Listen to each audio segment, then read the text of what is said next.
एक समय की बात है। राजा कुमेर सिंह नाम के एक राजा राज्य करते थे। कुमेर सिंह के राज्य में एक बार अकाल पड़ गया। राज्य में किसी को परेशानी न हो इसलिए राजा ने अपने खजाने खाली कर दिए और अन्य राज्यों से अनाज व सब्जियां मंगाकर जनता को बचाया। लेकिन इसके कारण उनका राजकोष खाली हो गया। राजा कुमेर सिंह और उनकी रानी भानुमति बहुत चिंतित थे। वे दोनों इस समस्या का हल पाने के लिए अपने कुलगुरु के पास गए, जो पास ही के जंगल में कुटिया बनाकर रहते थे। राजा ने अपनी सारी परेशानी उनके सामने रखी। कुलगुरु ने कहा, मैं तुम्हें एक चिड़िया देता हूँ। जब तक यह तुम्हारे पास रहेगी तुम्हारे राज्य में खुशहाली रहेगी। जो भी निर्णय लो इससे पूछ कर लेना, लेकिन यह तुम्हारे सिवाय किसी और के सामने कुछ नहीं बोलेगी।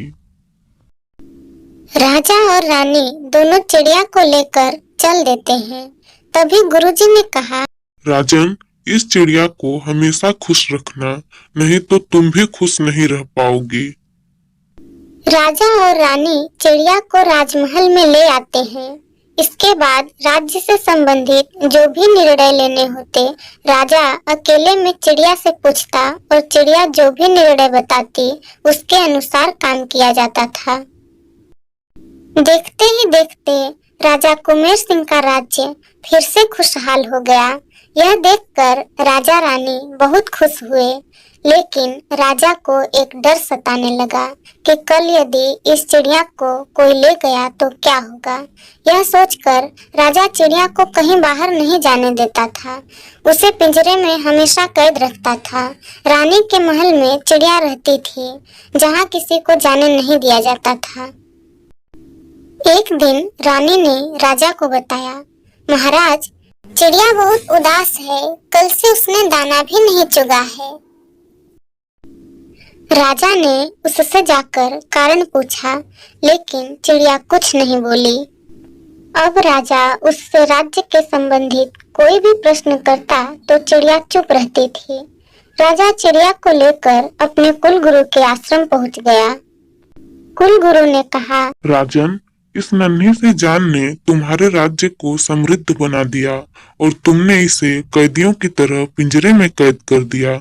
इसकी आजादी छीन ली। फिर राजा ने कहा, लेकिन महाराज, मैं इसे शत्रुओं से बचाना चाह रहा था। कुलगुरु ने कहा, नहीं राजन, तुम इसे खोने से डर रहे थे, क्योंकि तुम अब सही निर्णय लेने के काबिल नहीं रहे।